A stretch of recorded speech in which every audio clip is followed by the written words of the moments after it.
This is the Dane Moore NBA podcast brought to you by the Genesis Company, coming at you Wednesday morning. It's November 29th. And on today's show, we've got last night's Wolves win over the Oklahoma City Thunder to get to. The Thunder were obviously the number 2 seed coming into that game. The Wolves, the number 1 seed.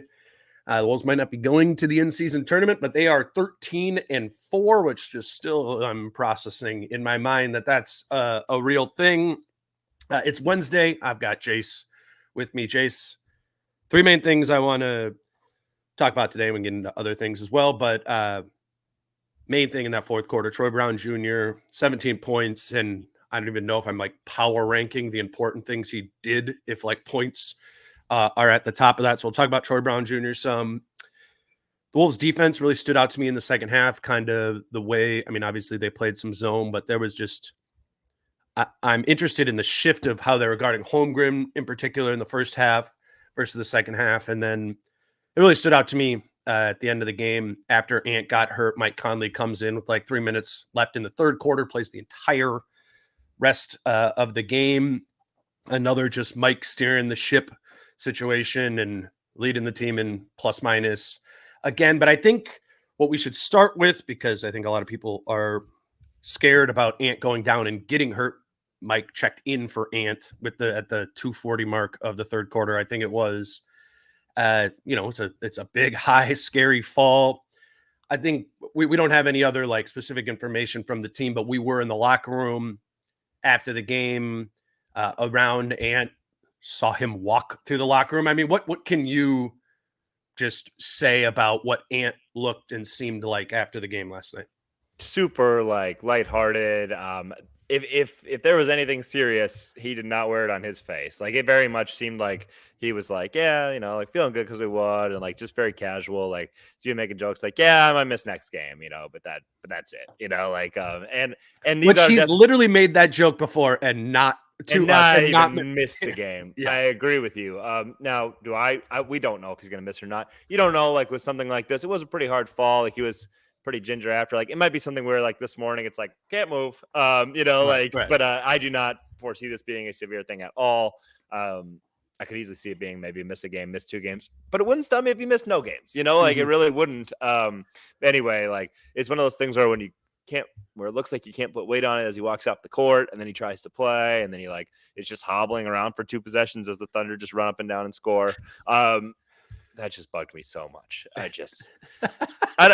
don't not where we wanted to go with this, but I mean, you can't do that with your player. You can't just be like, he wants to give it a go, and fine. So then you run down and you don't take a foul so he can get off the court after the free throws. He's got to shoot the free throws. I get that if he wants to play at all. And then you run an offensive possession where he's just hobbling and you don't take a timeout. Then you come back again and you don't take a take foul. And like you give a 5-0 run, and that could have cost you the game. And Finch is like, well, he wanted to give it a go. It's like, I just don't understand why you can't be proactive in these situations and be like, you know what? Dude, it's because Ant's confusing. Ant's so confusing. I don't care. No, I know what you're saying. I don't care. That's an element here. I understand that. Yes, there are plenty of times where it looks like he is out for the season, and it's like actually it was just this little like minor bump, and he's fine. When knocked out of him or whatever, and he doesn't even leave the game. I don't care. Take him out, see what's wrong, and put him back in 30 seconds later. Just be proactive. I just don't understand being like, well, usually it's like, just check him out on the sidelines and put him in 1 minute later. That is totally fine. Like, just I don't understand like watching it go terribly for 2 possessions and be like, well, you never really know with that. You're right. You don't know. So just take him out, look at him, and send him back in if he's fine. To me, that's always a maddening approach. Just throwing him out there and be like, let's see how he looks. It's like, let's see how he looks on the sideline. Was it really a 5-0 run? It was 5. They went 5-0, and I'm pretty sure it went 5-0. Yes. Wow. Yeah. This is not the first time with Ant where it looks like death, and he just last week his elbow. He walked off holding it, went back to the locker room, was back in like 45 seconds later. The best one was it Detroit or Milwaukee last year where I think it was his leg, maybe his hip too. In that one where he got. Like it was the beginning of the third quarter, he got ruled out for the game. Like you got, I think it was Milwaukee. Yeah, it got ruled out, and then it came back. Yeah. I don't know. I had a those. I wish I could not have those things in my brain actually. But Yeah, it's eating up valuable space. exactly. But this Not is super valuable. yeah, right. It's just kind of a thing with Ant where, you know, what one time it's gonna be I'm gonna be boy who cried wolf in this, like the other way, where I'm gonna be like, oh, you know what, like Ant's fine. He's done this so many times where it looks like it's bad. He's gonna come back in or he'll play the next game, and then it's gonna be a serious injury. Right. But my just like operating assumption when this stuff happened, and that crash happened on the opposite side of the floor from us. And I'm just kind of like, you know, I don't know. I just in my mind am like Ant can't get hurt. Yeah. I don't know, or I just like we'll get the update after the game or in the press report, like or the PR report Yeah. down the line. I just don't know. We'll get something on that. I guess this more important is we'll get an update, I'm sure, here in the today or Right. in the coming days. But I'm with you. I like when he's literally like getting helped off the court and he's like can't put much weight on or whatever. I've literally in my head like he's fine. Like, because I just seen it. I'm like, I in full confidence in my head was like, he'll play. He'll keep playing. I don't know why we're rattling all these up. There was one time where him and Pat Bev, or Cat and Pat Bev, literally carried Ant off and set Ant down in front of us in the media section when we were still on the other side there. And you're like, okay, his legs don't work, and he checks back in like 5 minutes. I don't know. It's part of the Ant experience, and probably what we should talk about too is like the Ant experience before that dunk was awesome, and he had 11 points right in the first half of the third quarter there, and you know I've been thinking a lot. I asked Nas about this after the game, like this, because Nas has just like said it to us in passing, right? Like a bunch of times, like we lose this game last year. And I've been thinking about, you know, what that is. And Nas says, like, it's maturity, or last night he said it's maturity. And we all have the like end goal to win. Like, I think those are true. Also kind of cliche, right? But I think the thing is when they are down at halftime, so many times, Ant in particular comes out and just like delivers at the start of the third quarter. When I think a season ago, when this team would often really flounder right out of the break, it was because it seemed like it took Ant like half the third quarter, maybe the whole third quarter to really turn it on. And I think it's obviously a team thing to play more mature and not lose the games that you lost a season ago. But the biggest thing is just like Ant's home run ability, the ability to just be like, nope, I'm not going to lose this game. We're not going to lose this game, and sort of take it over. So I don't know. Maybe he misses some time, and maybe they miss that. But more broadly, like in addition to the defense, which I think just stabilizes this group, they have these other elements to them that let them not fall out of games completely. I mean, nothing's happened really since the Atlanta game where you go, whoa, like what happened to this team? I kind of, even when they're down, you know, it wasn't a good first half at all last night. You're like, I don't know. I just have so much more trust and belief in this team to rely on one of their main prongs, whether it be Ant, whether it be Rudy in the defense, whether it be Mike Conley, Cat, whatever, to sort of sustain or come back from a bad stretch of time. And I guess it's hard to define exactly, but if I'm like listing biggest differences from a season ago to now, one, it's like the defensive continuity and the big thing kind of working over on that side of the ball. But two, it's this. It's not dying, you know, in a situation where it kind of seems like you're slowly bleeding out. And I think that's a credit up and down to this whole team.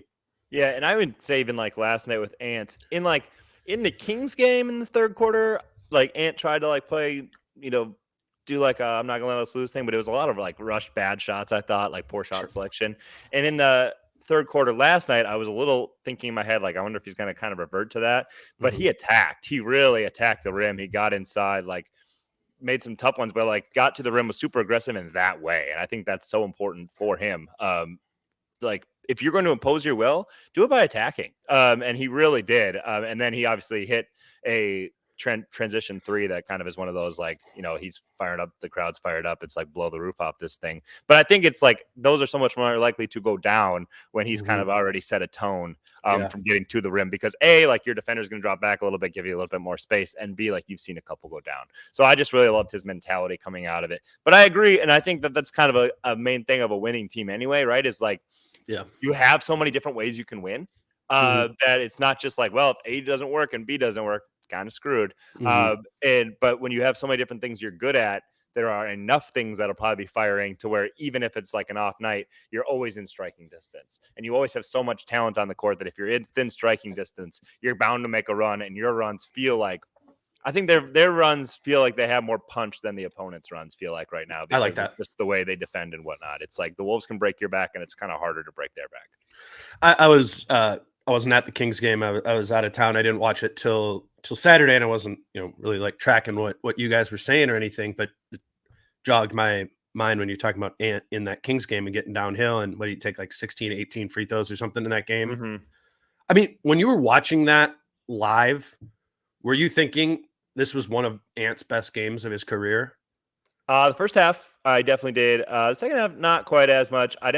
I thought he settled a little bit more in the second half. Like 3 of his 7 second half free throws came on a 3-pointer where he was like trailed and fouled. Like, I definitely thought he got a little too jump shot steadily happy in the second half. The first half, that second quarter particularly, I thought he was outstanding. Like, and that is where I think the Wolves' best brand of basketball, like as a whole, is when they are getting stops defensively, and Ant specifically is turning those into transition opportunities heading the other way off misses. That's when I think it's like the Wolves can 12-0 you, like knock you out in a second. And so like when they do that, that's where I think Ant's at his best. That's where I think the team's at their best.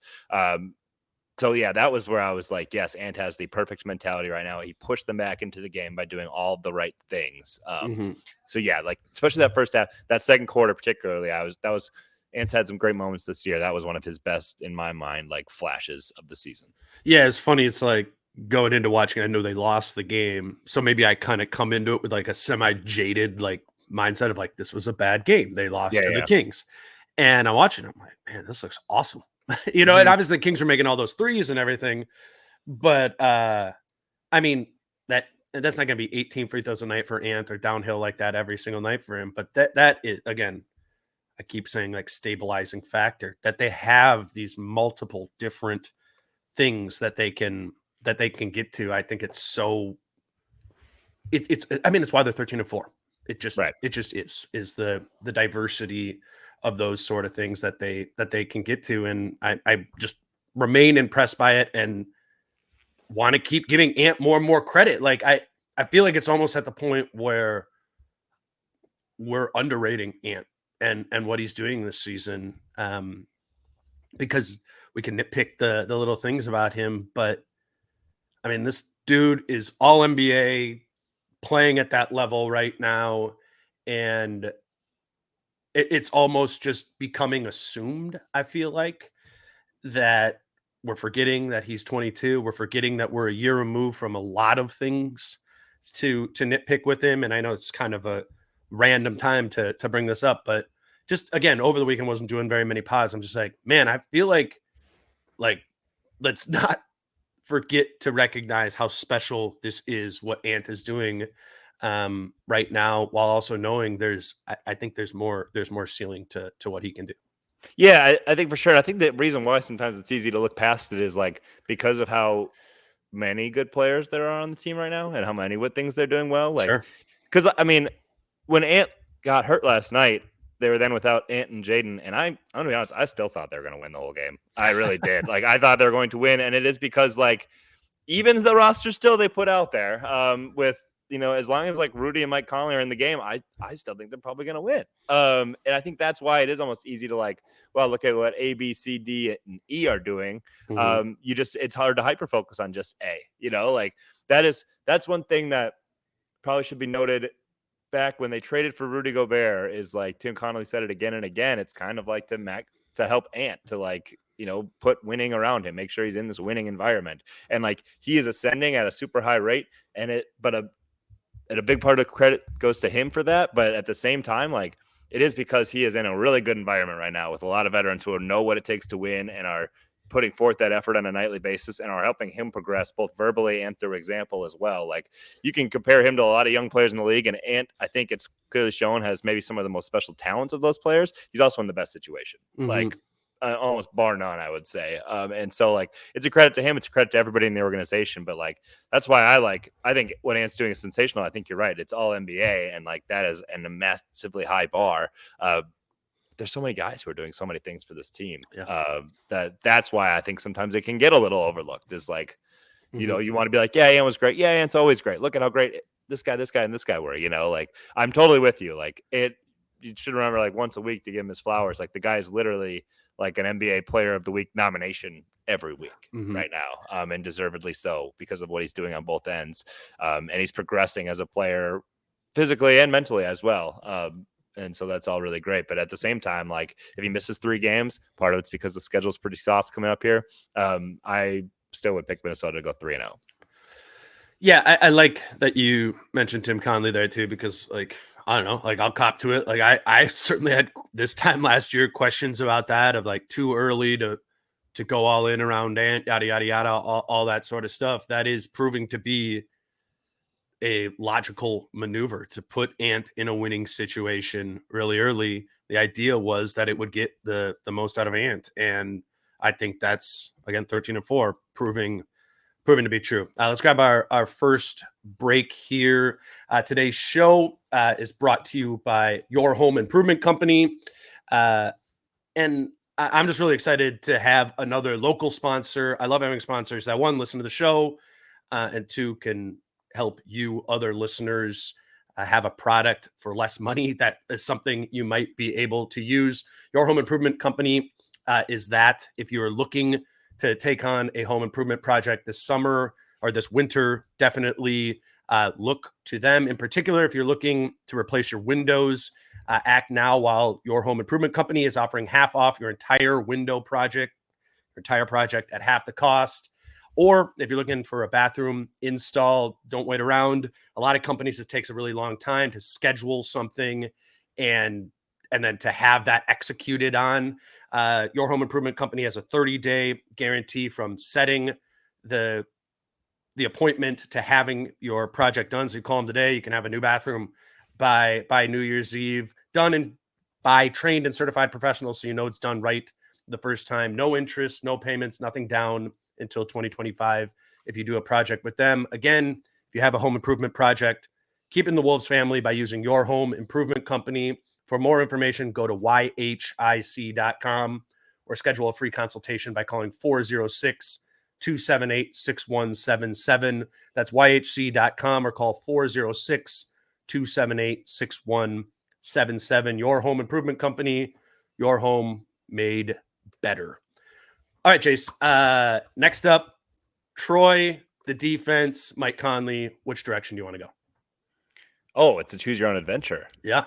Oh, great. Yeah, I guess let's just go with Troy. Because I think that was, like, one of the obvious headlines from last night, was just the way he played. Like, I think everybody will remember that game as like Troy Brown Jr. kind of came in and was a big factor in why they won. And it's always fun when it's not only just like a bench player, a guy who doesn't necessarily get his name in the limelight as much, but it's really fun, I think, when it's a guy where it's like a week or two ago, it's like not even playing, you know, and kind of a forgotten about piece, and like a guy who, you know, came in when they signed him. You're like, yeah, he could be a contributor, and then he kind of falls out of the rotation relatively quickly, and not even really of anything of his own fault. It's just kind of a numbers game of like, well, we got to go with this guy and this guy to start.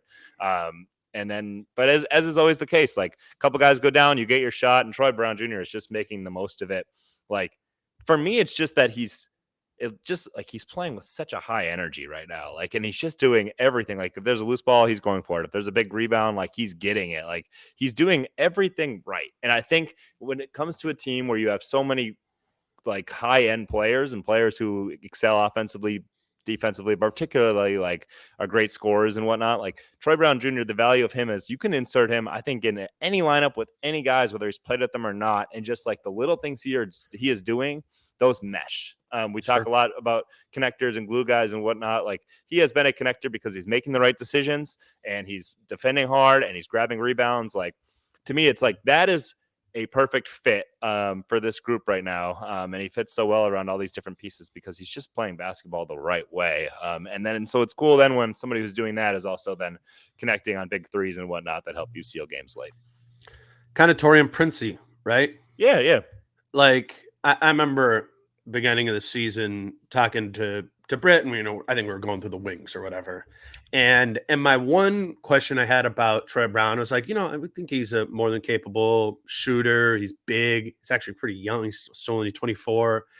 And the one thing I had just out of like not having watched him very much, or the last thing being on my mind was him with the Lakers. And when I watched that, I was like, okay, he just is in the corner and that's it. That's all he does.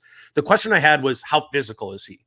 And that because I was doing the compare and contrast thing with TP, and I think the main things that TP brought was one, he was a shooter on a roster that needed shooting, particularly in the second unit. He was a connector, like you said, fit in a lot of different lineup pairings. You could play TP at the 3, 4, and he just sort of fit a somewhat bizarre roster construction. But TP was also like the most physical guy, I think, of maybe on the entire roster. And I thought this team would miss that this season, and I just didn't know if Troy Brown had that in his game. And what's standing out to me is like, yeah, last night he hit some threes, but even in some of these other games when he was kind of fringe rotation-y and he wasn't hitting threes, I'm like, he's crashing from the corner every time. He's really attacking the ball. He's playing defense physically. He's getting in the way. And I didn't know he had that in his game, honestly. Like, and that seems just as important to me as the actual shooting itself. They need him really like as a shooter more to just create space than actually take and make a bunch of threes. There's whatever. We got a lot of offensive weapons on the team. You just be that space. But how else can you add productivity even if you're not getting the ball, even if you're not taking the shots, even if you're not making the shots? And he's doing all of those things. Finch talked about that last night too. He was like, we need that honestly more than anything else from him. And Troy seems to deliver that again, 24 years old. But right, I mean, he's just got super vet vibes. Yes. It reminds me of, again, Taurean Prince when he came in here. I'm like, oh, like this dude is a vet. Even TP was like 27 or whatever when he came to the Wolves.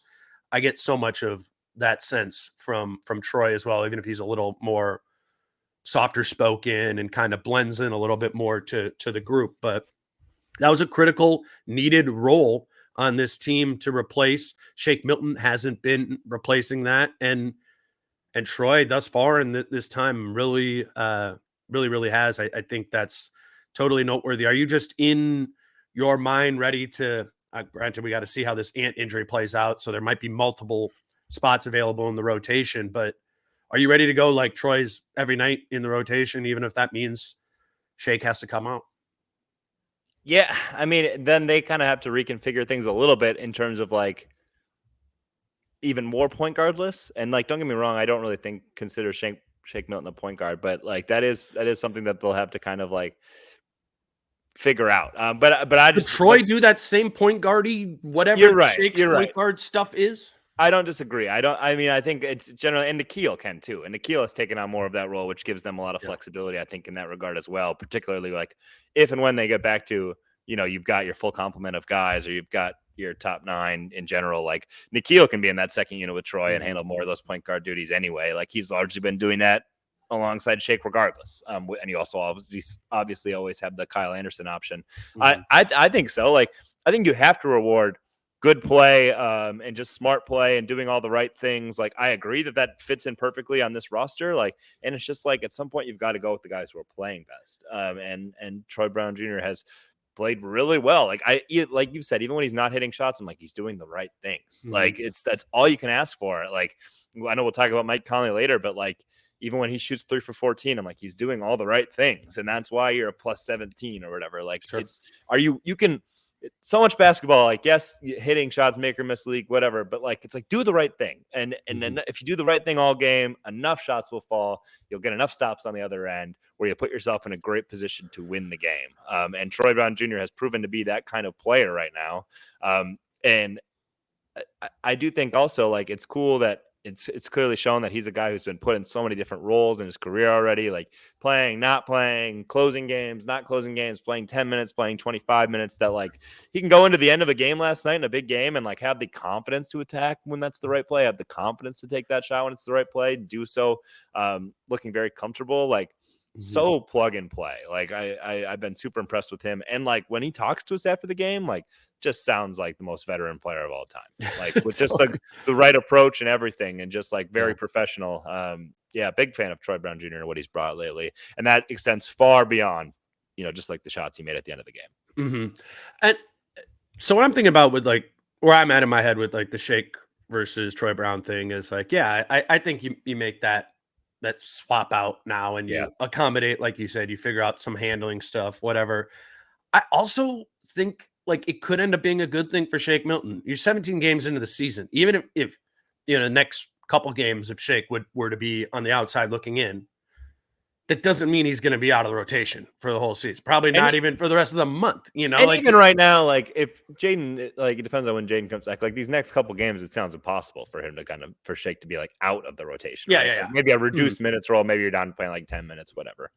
But like even I feel like Shake has like the type of game that he could be, DMP'd for like 3-4 games. And then, somebody's resting or somebody has to miss a game and you bring him back in and he might just be able to like right away, like it almost that time away makes him kind of jump back in and you're like, oh, okay, 12 points from Shake Milton in 14 minutes tonight. Like I think I just, it's been 17 games for Shake Milton. How many of them would we be like, that was good? I mean, a couple. There hasn't been a great Shake Milton game. I agree at all. So it's just, I think we've kind of stretched we've stretched okay games and been like, that was a pretty good game because it's been better in comparison. I mean, it really has felt like that. He's had a hard time fitting into this team. And I think part of it is like, this is kind of a half court basketball team. And Shake Milton is not a half court basketball player. So he's going to have to find his way there or something, pick his spots, whatever. But, and I think that's maybe part of the reason why Shake has not been like a playoff used player, is because he's much better in like an open floor regular season style. Well, like the Wolves kind of play playoff basketball on a nightly basis. Like, so it's been hard for him, I think, to really kind of get into any type of rhythm or groove. And maybe a few games out, frankly, like watching is not the worst thing of just like figuring out ways in which he can pick his spots better too. Like I think it could be helpful for sure. I'd also like to, if Shake's going to play and Nas is going to play, let's run some pick and roll with those two. I don't think either of those two players are running enough pick and roll. Mostly I'm focused on like, let's get Nas the ball a little bit more than just shooting spot up threes. Yes. There's no Jordan McLaughlin right now. There's not really a lot of point guard initiators that run pick and roll that can run pick and roll with Nas. That's why his pick and roll volume as a roll man is down so much. Shake can and should be that guy. I would like to see that. I would like there to be a 2-week stretch or something like that, or a couple game stretch where you're like, oh, here we go. Shake and Nas 2-man game. I think there was so much vision of like, oh, how did Shake works with Rudy? They were really into that. And there was a lot of like focus on integrating Shake into the main groups. Well, he's like the 8th, 9th, 10th man in this team now. How does he fit with the bench groups? And one way that's just come to my mind is like, let's run more pick and roll, playing with Nas. I think that that makes a lot of sense to me. Let's move to the defense. I thought that was, if the game turned in the third quarter, it was Ants shooting off the top of the third quarter. There's obviously the Ant injury at the end of the third quarter. Midway through the third quarter, the Wolves really started changing the way in which they were guarding Chet Holmgren. They really had no answers for Shai Gilgeous-Alexander last night, which whatever. No one does. Yeah, exactly. Top 10 player in the league, whatever. So I thought the defensive adjustment of playing zone wasn't always zone, but it was zony. It was about keeping Rudy by the basket and taking kind of Chet out of the game in that sort of way, by, which is weird, kind of like giving Chet space on the perimeter away from Rudy. But it kind of worked to be like, Rudy's like, all right, I'm staying under the basket, whether it was 2-3 or not. some really communicating. I mean, that was on our side of the floor. You were hearing that through the entirety of the game. Like, Kyle, you're up with Chet, like over and over again. I just thought the shift they made defensively and Rudy's communication and ability to guard Chet Holmgren directly and indirectly in that second half is what won the game for the Wolves, because that kind of cut out number two for Oklahoma City. There wasn't a lot else offensively that they had going outside of Shea and Chet in the first half. I think that's a credit to Finch and the staff for a halftime adjustment. But for Rudy to be able to just make, again, multiple different coverage styles work at an elite level, just going through and rewatching some of those defensive clips from Rudy in the second half, it's kind of like the Ant thing where you're getting numb to it. This is insane defense. Like, I just, if some people haven't been watching like some of these games, like this is kind of new for me too, right? I didn't see elite Rudy in Utah enough to really appreciate it. And I honestly don't think I saw elite Rudy all that often last season. When you're really watching it, Rudy's defensive stuff is insane. And it is such a problem. And you're just seeing, it's popping to me how hard this is for opponents to navigate that, and to be able to be a problem in multiple coverages is, I mean, again, that's as big of a reason as anything that they're, again, 13-4 and number one in the West, in my opinion. I mean, how many times in like past years when like teams would just get hot and they'd shoot 40% and it'd be like, I don't know, they hit shots tonight. They just made shots. And it was like, all right. But you just see how often it is in the NBA. It's like teams get hot when they're comfortable. Like, and teams are comfortable a lot because like they're kind of getting to whatever they want to get to. And at least they're generating their shots the way that they're comfortable generating them the way they want to. I've just never seen like, through these 17 games, how many players, even like good players, are second guessing themselves. Like they're not executing anything with full confidence because of like with where Rudy is on the court. Like it can be totally Rudy with just like a brief show, and it just makes them second guess what they should be doing on the court. Dude, that was the Chet thing last night, right? Like Chet was second guessing himself, but still going to take the shot, which is like the worst possible thing you can do. The main clip that everybody was sharing where like first like Chet did some weird ass looking hook shot that was not close, and then like it was like Isaiah Joe and Chet like kind of going back and forth of like you, and then Chet would like, you know, like even when and Rudy's like, I got both of you.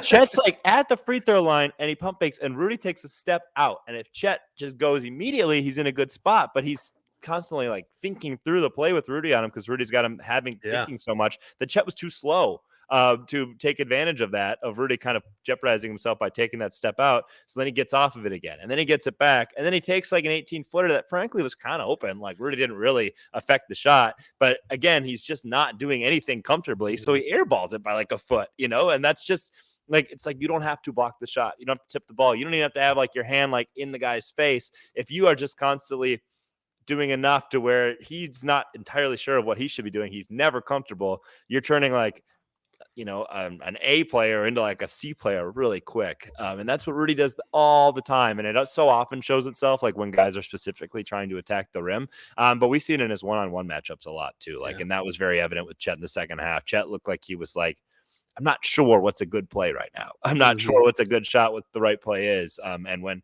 you do that, you just turn somebody kind of into mush, really. So this was, again, second half, call it zone. Like, and so Rudy's it was largely zone. It was largely zone. It was Rudy is kind of allowed to freelance within the zone, but which zone. Makes it really confusing when the middle of the 2-3 is freelancing. You know, you're like, wait, is this actually whatever? And 2-3 is hard too because like they are kind of in the NBA, they are constantly hopping out of like they're on screens paint anyway. Yeah, exactly right. So like it will never look like a traditional 2-3 zone like that you'll see in high school or college. But exactly. That was the general construct of it. For sure. In the first half, though, and I've noticed this so much more this season, like Rudy really pressing up on guys on the perimeter. Like there's one play where like Chet didn't necessarily like pick up his dribble. He's kind of like isolating on him, but kind of like fumbles it. And Rudy, like in his mind, is like attack. And he gets up on him. And then like Chet's like, what? Like you're going to come all the way out here on me? Gets off of it. And then there's like a possession, a couple possessions later where Rudy's getting those like pick sixes.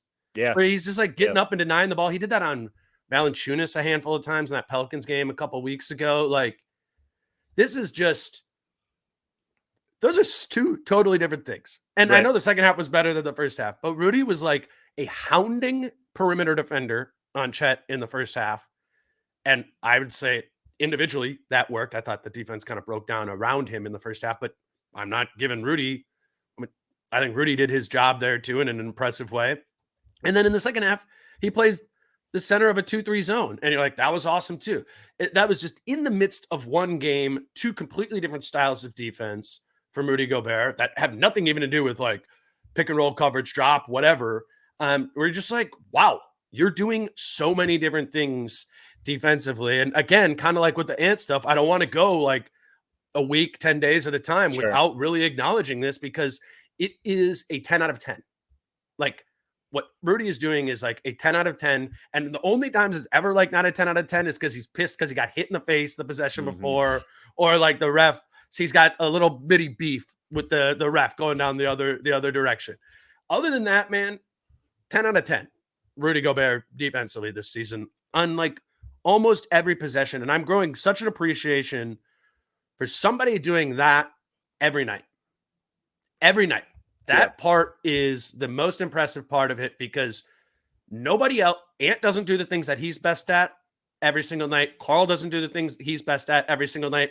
I don't know. Maybe that's easier to do on defense, but that's what makes Rudy Gobert great, is that he does the things that he's elite at every night. And yeah, there's the fumbly offensive things and some of that, but Rudy gets paid for that defense, and he does it every night, or he is at least this season. And, again, yeah, I don't know. Just credit where it's due.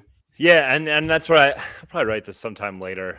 But I asked like Finch last night. It's like, you couldn't find an identity last year, but like this year, I mean, Rudy's just your identity. Like it's just, and it's so obvious that like this healthy Rudy Gobert, like we can say like, oh, everybody's so much more locked in defensively, blah blah blah, and they're playing so much better, and that's true. But like, I don't think we can possibly overrate how much easier it is for everyone else when Rudy Gobert is just controlling the whole floor defensively the way he is right now. Like it is, I mean, you really can turn pretty much any average defender into a decent looking defender, which just tells you how bad those Utah defenders were. Like, in some of those matchups, like how pitiful, but like he is just, everybody's like, it's so easy. It's so easy, and he's doing it on a nightly basis. So like your defense will almost never be bad. Like it has to be a really bad matchup for you to kind of get exposed. Otherwise, they'll like 78 teams, I think, in like, excuse me, I don't know why I said 82. Like that's how many games in our season. Like 26 teams in the NBA,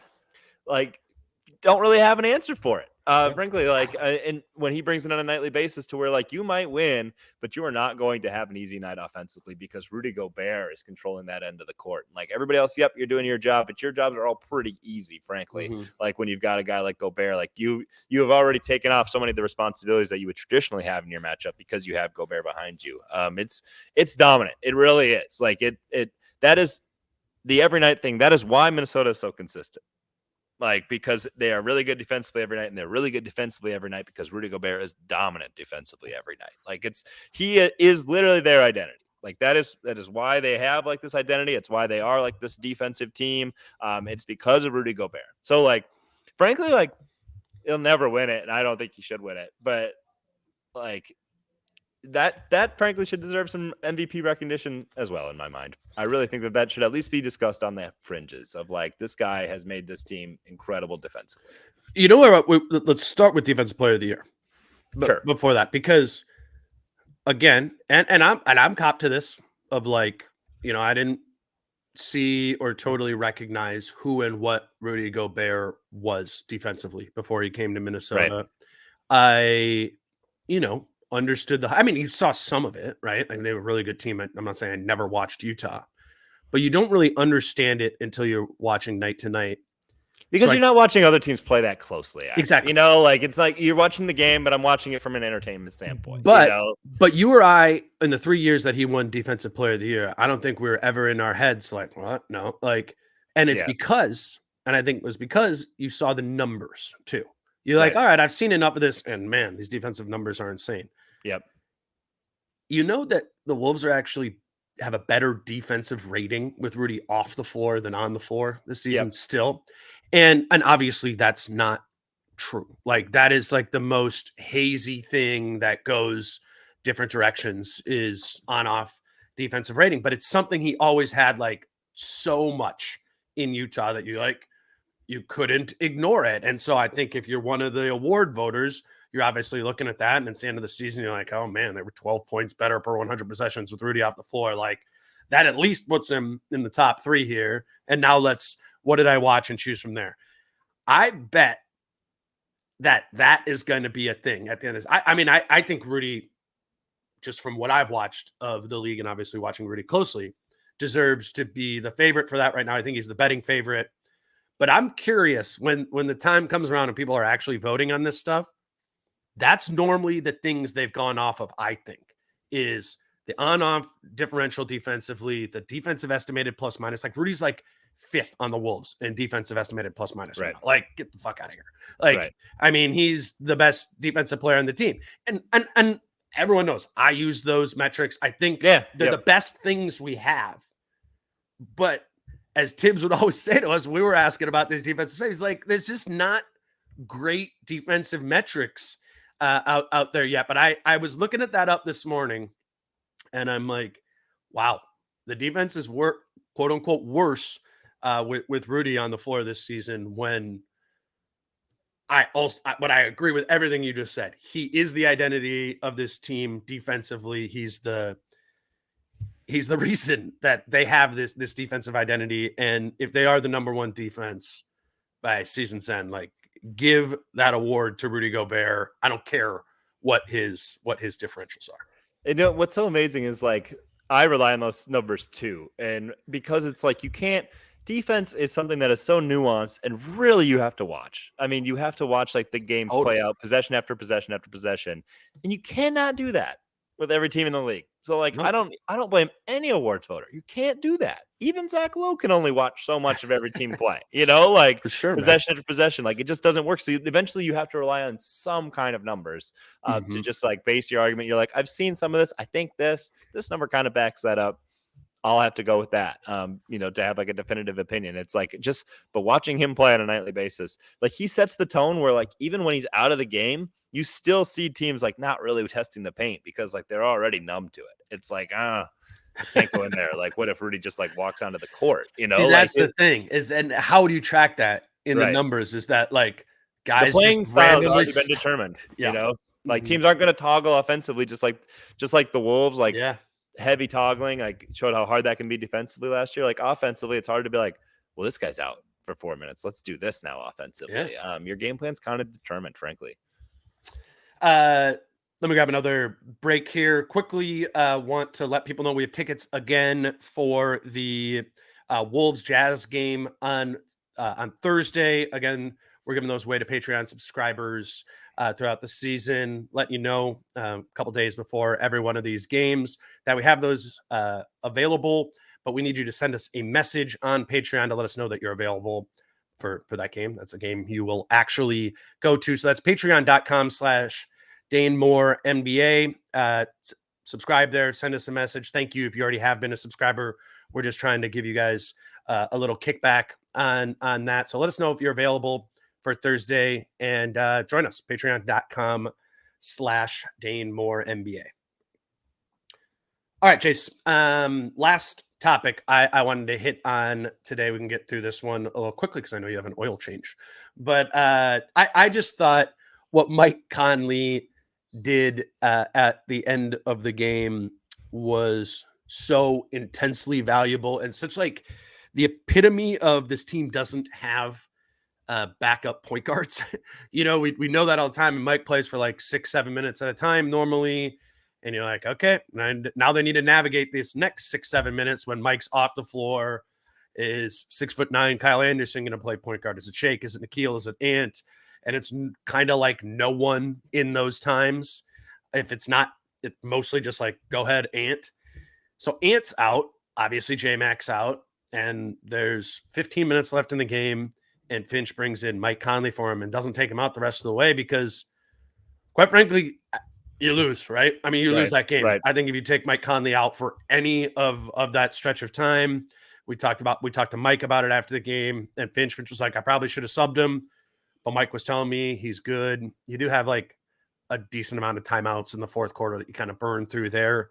So I thought it was a smart move to play Mike Conley through all that, but it kind of feels like a shift to me into like, all right, maybe we're going to start seeing if we can do a little bit more with Mike. He's playing so well. Like maybe we take him out of the fourth, fifth guy in the pecking order thing, maybe somewhat by necessity with Jaden and Ant out here and I mean, he's just having like not going to make the all-star team, but some of this production stuff, some of the effectiveness, some of the watching it every night stuff, it's like, I don't know, man. Show me 30 players in the NBA who are more impactful than Mike Conley. I don't know. And I can list off random anecdotes like this last night where he plays the whole rest of the game, what he's seeing, what he's getting out of Rudy, Carl, and he gets everybody now on the team. That's the difference in last season. He was great last season.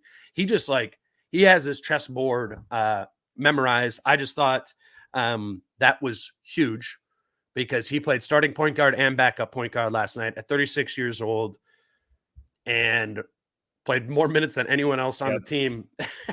And they won the game because of that. Even though he shot 3 for 14 from the field, 3 for 10, I think from 3, 0 for 4 from 2. But like you said earlier, plus 17, plus minus, nobody else was close. Mike Conley, man.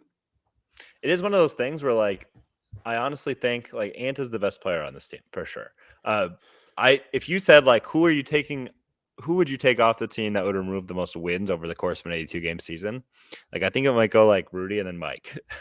Like, I feel like that might be the order.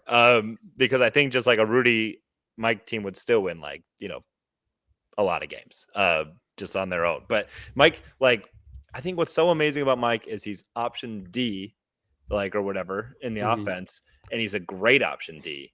And like option D, because of necessity, can easily move to option A and you will run great offense. But your option D totally recognizes that A, B, and C should be ahead of him. And he wants to, just continue to bolster A, B, and C and make sure that they're at their peaks, but is so ready and capable at any moment to realize when he needs to be option A. And like, I think that's just an incredible value to have on your team. Somebody who like is very capable of carrying a heavy burden, but understands why he's not carrying a heavy burden and is just doing like all the little things and just won't say anything about it. Like he's just like, a lot of times he's standing in the corner and like he's wide open and whatnot and like just won't say anything about it when he doesn't get the ball and they make poor decisions or anything. And he might talk to like an Ant after the game and be like, in this spot, it'd be great if you could go swing here.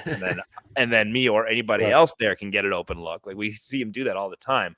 But he's just so ready then to take the ball on and run pick and rolls and whatnot, like if needed. He's such a good player who has accepted a smaller like production role so seamlessly because he just wants to win. If that right now means that these next few games got to take on more, he even said it last night. He's like, I'm excited, more shots. Like if Ant's out, like that means there's 20 more shots out there, and I'm taking some of those. Right. I've been waiting for that, but he's totally fine doing whatever else when the team is healthy because he just wants to win games. And you see that in everything he does. It's all the little things that he is doing on and off the court to help this team win games. Like the value of those players, not just like some veteran who's just out there being a veteran presence. He is a great basketball player who's also that veteran presence, who's accepting a smaller, like he's still playing a ton. He's still incredibly valuable, but like fewer shots, all that type of stuff, because that is what is required on this team. Like can't say enough about him. So at the top of that, you like that's kind of sounds like an indictment of Carl. But what I've been saying with Carl for a while is like his kind of thing on this team is to be like the ceiling, right? Like the superpower, right? Yeah. That is, I think it's like like your stability comes from Ant, Mike, and Rudy, and like that keeps you at a I don't want to put a win total on it sort of thing, but Carl's shooting and just pure talent that can explode, like allows you these high spikes that, when maybe your stable guys are just stable and that's it. Ant's having a 4 for 16 night, whatever. Like Carl can get a lot of that back for you with a big performance. Night to night, expected like average, how much it would impact winning, like you were saying. Yeah, I don't know. You probably like could take Carl away from that. And maybe if it was Mike versus him, you would feel Mike being out more than Carl. But good Carl or great Carl has just these high spikes on a team that lacks 3-point shooting, spacing, whatever offense. But I don't disagree with the idea that removing Mike from this is removing one of your very most impactful players. I think it's, yeah, I mean, Ant is a superstar. We're talking about him as the defensive player of the year. You can't really argue Mike over either of those two options.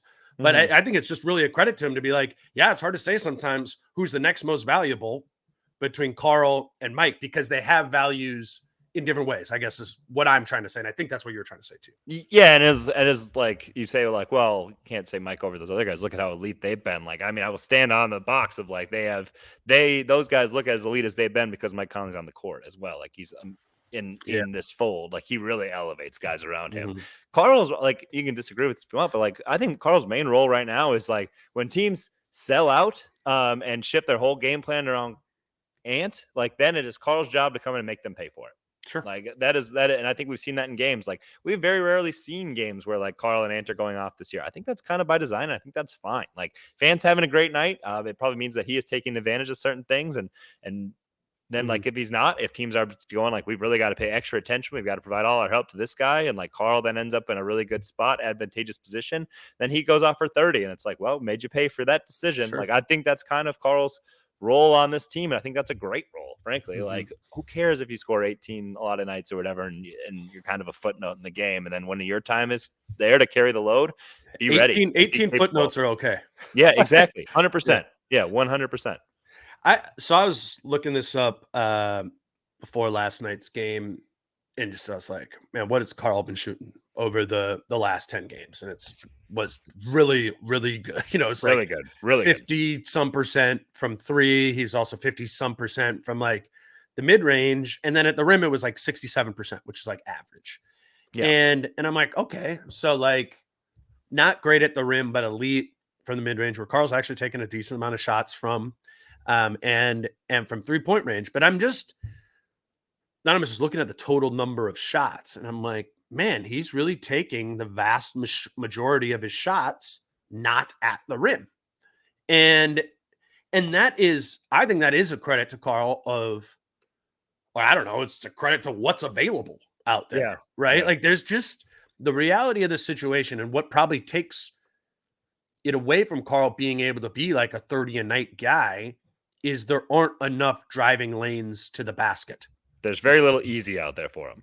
That's just the reality. That's just the truth. And I agree with that. And it totally has, it's kind of been incumbent upon him to react to that. I think he's done a better job of that this year, like recognizing what's not available and just working around it. Yeah. Like, you know, and last night after having had 10 really good games, that was not one of Carl's best games of the season. It looked a lot more like the beginning of the year when he was struggling some, but that's going to happen. You know, that's going to go back and forth there. The thing is, like, what I think Wolves fans should want from Carl is for him to really internalize in that 10-game run, which started before that road trip and started on that road trip in San Antonio through Golden State, whatever. What got you yours in that? Because the answer to that is different than what got you yours in 2021 or 2018 or 2016. It's just different now. And I think maybe it took Carl the first like 5 games of the season to sort of put that together. But I think a critical thing for this team is that he doesn't forget that. You know, it's not going to be back to, you know, the Tibbs years of like 12 post-ups a night and like go get the baby hook, Carl. It's not going to be the year before Rudy got here, where it's going to be a million pump and goes driving to the basket. Those things aren't there. I think it's the literal example of Finch's getting yours in the flow, which really means you kind of get it wherever it comes from. Just don't get it. Just don't do it in the spots that it isn't there. That's not flow, right? And credit to Carl. I think for most of this month, he did that. I think Oklahoma City is like the perfect sort of team to be able to guard him, whether it's J-Dub, Jalen Williams, the smaller one, but not that small. Like that's a tough matchup for Karl in the post there. Dort switched onto him some. Like he's just not going to be able to move those guys down to the block and get that. And I don't know. I'm just getting to the point where I'm like, let's wean off Karl post-ups. Because they're just not on the block where he's able to get to that hook shot. If he's able to get the work early and be on the block and go get to that hook shot consistently, by all means. But let's turn that down and let's turn back up, finding him in the flow, on the perimeter, at the nail, those sort of things. That's what made him really good in those 10 games before.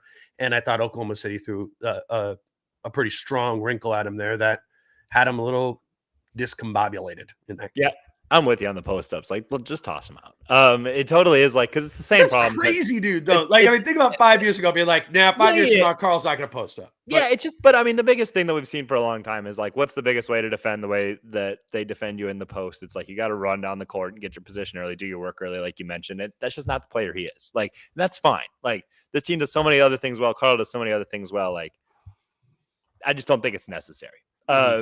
Because like if he had all those habits and that was what he liked to do and whatnot, I think he could do it, but it's just not. He likes being like the trailer and looking for options up top. Like that's what he's just most comfortable with. And that's what comes the easiest to him. I just think with him and Ant, it's like, you guys are both great offensive players as long as you don't predetermine what you're going to do. Like Karl, when he catches it up top and he's like, okay, like J-Dub, I can take him. And it's like, it seems like his mission is like, I'm getting to the rim. And it doesn't matter if there's a second guy that comes over or anything. But when it's like, when he does not have it predetermined and he reads the defense and he's like, okay, there's the help, there's the easy pass, and it sparks some great offense, maybe even an assist, like same thing with Ant. Like, just don't predetermine what you guys are going to do. Use all the talent on this team around you. And then that's when this team, like, I think that's how this team can really unlock itself offensively, is like when you get both of those guys on a night-to-night basis, just making the easy play, just being like, be aggressive, but use your aggression and your gravity to generate easy shots for everybody. I think that's still very much a work in progress, but it's where the ceiling is. Yeah, I absolutely agree with it. And that's why, again, when we talk about Karl, like Karl is connected to the ceiling of this. Yeah. Like it's just a fact. And what I think is encouraging about that, this idea is we've seen it some this year. We saw it so little at this point a season ago. So I just think know that, remember it, and go back to it over and over again. And Karl has been a better passer this year. Like, honestly, I'm at the point of like, I might take some like passes on those drives that turn into turnovers now instead of the, not getting the foul call, complaining about the foul call situation there. Like that turnover. Yeah. The turnover where you're getting stripped as you're trying to like muscle your way into the rim. Yeah. Much rather would take a pass. Yeah. That.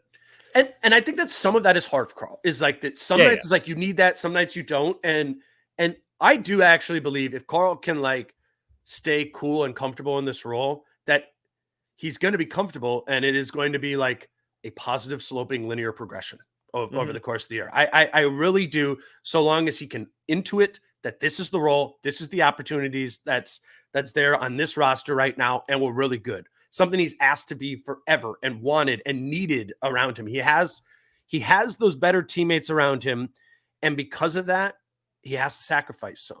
And he did for the previous 10 games.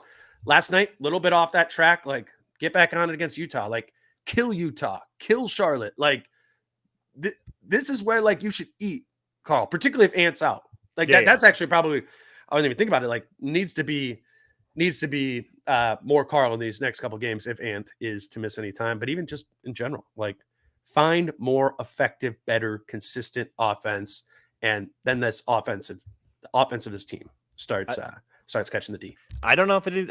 I mean, I would shy a little bit away from like the, okay, now we have to center hyper focus on Karl. Like, I mean, just because like it's hard for me not to think You're about saying like if Ant's out, don't hyper focus on Karl. Hyper focus on anybody. Yeah. I mean, go back to like the move the ball, like share the rock, make the right play offense that scored 140 against the Knicks. I know Taurean Prince went 8 for 8 from 3, and that's an outlier. Like, I get that. Okay, then they only would have scored. If you went 0 for 8, they would have scored 116.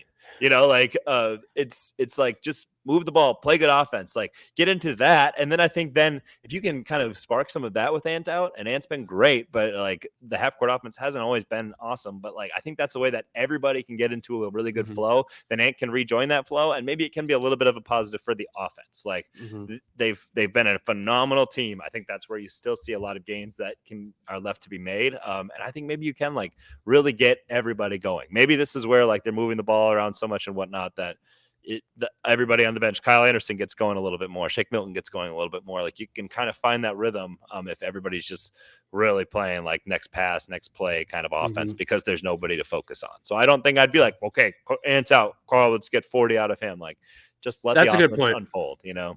I agree with that. I was just doing the normal like connection of like no Ant equals more Carl, but there's different ways to equal more Carl, if that makes sense. We will see. Next up is Wolves Jazz on Thursday at Target Center, and then they head like an afternoon game, 4 p.m. In Charlotte. On Saturday, I'm going to be here tomorrow with Britt. We'll record on Thursday morning. That'll be up early afternoon. On Thursday, obviously game Thursday evening. Then Kyle and I on Friday. We're back in the rhythm here. This is gonna be the rotation throughout most of the year. Chris on Mondays, Jace on Wednesdays, Britt on Thursdays, Kyle on Fridays. You're obviously following all of them. I want to remind all of you to be following us on Instagram, TikTok, DaneMooreNBA __ podcast. And then really the biggest thing is if you do watch on YouTube, or even if you don't, but sometimes do, if you hit subscribe, it helps us a lot, you know? And obviously there's all these ways of support the sponsors, support us on Patreon. That's like a free way. And there are so many more people who listen to this podcast every episode than subscribe to the channel. So if you could do that, that means a lot to us. Frankly, it helps us make more advertising money, which helps us do more shows and pay more people and do this sort of thing. So if you can do that, we really appreciate it. Jace, thank you for coming on. Obviously, follow Jace at Chase Frederick and read him over at the Pioneer Press. Thanks for doing it, man. Always a pleasure, man. All right. Back on Thursday with Britt. Until then, he's Jace. I'm Dane. Peace out. How I'm feeling, man, I hope it never stop, yeah. Green and hot so you can find me in the crowd, yeah. Don't let standards ever